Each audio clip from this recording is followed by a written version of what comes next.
What's up, everybody? Derek Anderson, the DA. All right, check it out. Star Wars Holocron put this post up on X. Shout out to the Lucasfilm and Disney marketing teams for their promotion of the Acolyte. They made the launch of the series feel like a massive Star Wars event. Yeah, they put a lot of money into the marketing of the Acolyte. You can clearly see it. They want this thing to be a 1,000% hit. I mean, they got the actors out there on press tours talking about Star Wars when they clearly don't know anything about Star Wars. I did get in trouble for this answer at Star Wars Con. I got heat. Yeah. And in my mind, it's so funny to me because it literally, as a person who's outside and just a fan coming in, that was what was so beautiful and interesting to me. You know, people have been talking to me online about how Darth Vader is such a bad person. It's very clear, and it's very well established from those actions. But if you can't look and see that Anakin blowing up the Death Star possibly killed millions and millions of people. I'm going to get in trouble for saying this right now. You should just shut up. How do they compare with other groups that fans are familiar with, like the Night Sisters? Well, I wouldn't compare them to the Night Sisters. I think it's best not to, and to just walk in with an open mind about who they are. But, you know, basically... Well, Anakin just killed a whole Death Star. How many people died on that? Well, Anakin just killed a whole Death Star. How many people died on that? So yeah, when your actors and your actresses don't know nothing about Star Wars, all right, and then you got your trailer. Let me zoom in on this, all right? This thing ain't getting no better. 714,000 downvotes compared to only 194,000 upvotes, all right? When your trailer is getting dog walked into oblivion like this, you need the best marketing money can buy, all right? You need to come out there and get all the shills to surround your show and just do nothing but positively promote it, and that's exactly what's been happening. Yeah, from Forbes, the early impressions of the Acolyte are relentlessly positive. I mean, relentlessly positive. They didn't have nothing negative to say about this show at all. It was all positive, positive, positive. Oh, it's amazing. It's the best thing you've ever seen in your whole life. You guys better go and watch it. It's going to be amazing. I mean, that's basically what we were getting from these guys. You know, I did the video on that a little bit earlier. But there's one guy that we trust that definitely came out and said, nah, okay? We not rocking with this. This thing is absolutely, it could possibly kill Star Wars. And that's Alan Ng. Yeah, shout out to Alan Ng of Film Threat, all right? My pal Al, he came out with this final verdict. Here's what he says. The third episode of The Acolyte will finally kill Star Wars for the vast majority of pre-Disney Star Wars fans. Based on Lucasfilm's comments of late, they are okay with that. All right, so Alan Ng has seen the first 4 episodes. He hasn't shown it to us. He hasn't given us any spoilers. He hasn't said anything about it. But he did come out and say this piece, all right? One of his reactions to it is that the third episode, all right, whatever happens in this third episode, I'm not sure, but he said the third episode of The Acolyte, that's going to put a nail in the coffin for a lot of Star Wars fans, such as myself, who says, I will die on Star Wars Hill. That is the hill I'm dying on. Many of you have your own fandoms where it's like, yo, this is the fandom. I'm going to rock with it until the end, you know, and Star Wars is that for me, although I clearly will not tolerate bad Star Wars. But it's going to take a lot for them to make me just say, you know what, I'm absolutely out. I'm done. I'm finished with it. Will it be the third episode of The Acolyte? I'm kind of nervous right now, man. I'm a little nervous. I ain't going to lie to y'all, man. Because look, again, Star Wars means a lot to me. It's part of my upbringing. It's something that, you know, is near and dear to my heart. And I've been very, very, very critical of Disney Star Wars. I don't even consider Disney Star Wars, to be honest with you.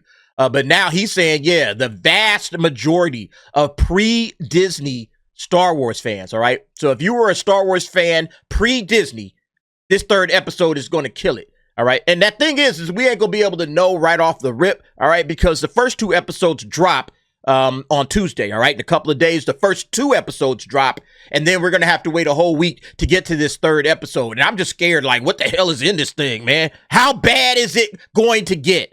Is this just going to completely destroy all Star Wars canon? And I want you guys to remember something that I've been saying from day one, is that they are doing this. They set this series at this particular time because they want to be able to say, you got to view Star Wars in light of all of this series.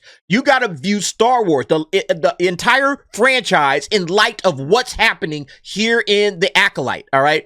And so when he says this is going to kill it for all of us, it makes me wonder, it's like, how much are they going to absolutely rip canon apart right here? How much are they going to destroy canon? How much are they going to destroy the Jedi? I have a feeling that's basically what this is. They're going after the Jedi. It's been clear from day one that Leslye Headland has something against the Jedi. She wants to attack the heroes of this particular franchise. And so this is what I think is going on, you know. But yeah, Alan Ing basically said that, and that makes me really nervous. And we got some comments on it. Aaron Sparrow says, good. Said, let it all burn to the ground. Shout out Aaron Sparrow. Heroes Ahead says, let me guess.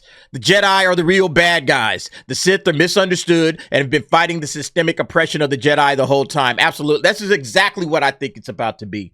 I've been saying this for a while now. Leslye Headland, she seems to have this thing against the Jedi. Oh, no. The Jedi are wrong. The Jedi are the ones to blame. And she's going to overindulge on that. George Lucas sprinkled some of that into the original, the prequels. You know, that, yeah, maybe the Jedi, they were a little myopic. They were blinded a bit by the dark side. You know, Palpatine was working overtime to blind the Jedi. But she's going to come out and say, no, the Jedi were wrong, okay? It's not that Palpatine was working his dark magic against the Jedi, using the dark side of the Force to pollute their minds, to make them not see things clearly. No. We got to take away from Palpatine, and we got to make it all about the Jedi, who, in her opinion, are the real bad guys, all right? The Jedi just lack understanding, you see. They have no sympathy for these poor little bad guys, the Sith, who want to wreak havoc on the galaxy, squash peace and freedom and all of that stuff. These poor little misunderstood Sith lords. That's what Leslye Headland wants to push out there.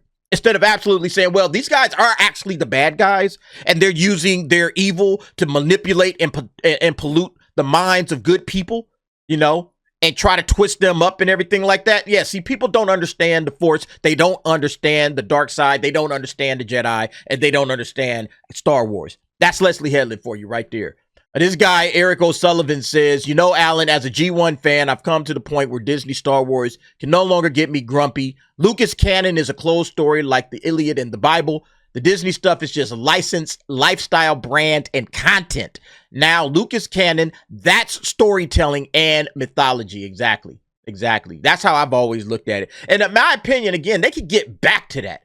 But they got to get some storytellers that believe in storytelling and mythology, doing what George Lucas was doing, seeing it through his eyes and his vision. All right.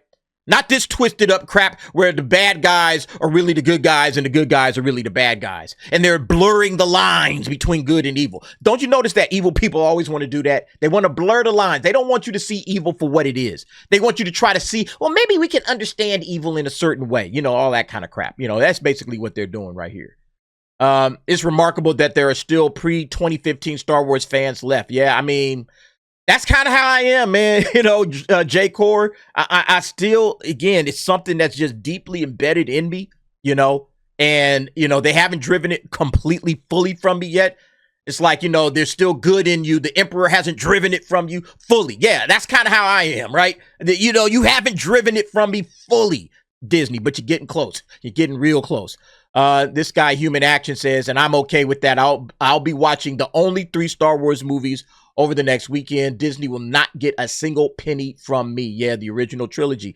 It's sad too, right? Horrible people, all they do is destroy what others built. Yeah, worse than Doctor Who, apparently. You know, D20 Mafia, I'm okay with that. Or maybe D20 Mafia. Once I saw the direction they took with The Force Awakens, I knew it wasn't for me anymore. I never watched TLJ, never saw The Rise of Skywalker. I was hoping for a recast of Han, Luke, and Leia and a continuation of the saga, or a time jump 1,000 years ago into the future. Yep, we didn't get none of that. All right. We haven't gotten any of that. So, yeah, it looks like a lot of people are pretty much cool, okay? X-Wing says they called us primordial. Like, what the fuck? But like Coach said, primordial means that's how it originated, right? Like, we are the primordial ooze, right? Everything springs forward from us, the original fans, those of us that have dedicated 40 plus years of our lives loving this franchise, putting all of our emotion, all of our passion into it. Star Wars isn't Star Wars without us, all right? Without the quote unquote primordial fans. Star Wars isn't Star Wars without that. And it won't be Star Wars without it. It's going to be Disney Star Wars, and that's going to fail. That has been failing for years and years and years now. Disney Star Wars has utterly failed, and it's going to fail again with the Acolyte. All right. See, again, that's what's so funny about it. You know, they've been attacking the fans. They've been attacking their fans. And they've been saying that you guys, you don't know what anything is. You don't know what Star Wars is. They came out and said, what did Leslye Headland come out and say? People that are opposed to wokeness are not Star Wars fans. Yeah, so if you're opposed to her nonsense, if you're opposed to her agenda, if you're here for Star Wars and nothing else, and oh, no, here's all the agenda that you're going to get with it. Well, I'm opposed to that. Oh, you're opposed to that? Well, you're a bigot, you're a racist, and you're a hater. That's basically what Leslye Headland said. You know, again, because Star Wars has gotten away from that. Disney Star Wars particularly has gotten away from what George Lucas was about. If you are here for what George Lucas was here for, all right, if you're here for, what did he say it was? The storytelling and mythology. If that's why you came to Star Wars, you came to the wrong place. You got to be here for the diversity, the equity, the inclusion. All right. It's all about gender. It's all about race. It has nothing to do with this guy and the Force and may the Force be with you and all that. No. We are here for what? DEI. We are here for what? Wokeness. And see, that's the problem. So we'll see what happens, man. I'm really nervous about the third episode. All right, I'm going to tell you that right now. I'm pretty nervous about it because will this be the thing that finally just says, you know what? I'm absolutely done. It might be, it might not be. We'll see. All right. I've always been giving Star Wars a chance. Disney hasn't gotten it right. But, you know, with the exception of Andor, which I enjoyed, and the first couple of seasons of Mando, it's just been an utter train wreck from this company, you know? So now we get 2 episodes starting off on Tuesday, 2 episodes, and then we got to wait a week to see what this dreaded third episode that Alan Ng is talking about, right? The third episode of The Acolyte will finally kill Star Wars for the vast majority of pre-Disney Star Wars fans. I'm nervous, man. I'm not lying to y'all. I'm nervous about this episode. I don't know how bad it's going to get. All right, but you guys let me know what y'all think. Jump down in the comments. Give me your thoughts and opinions on that. Thanks for watching. See you next time.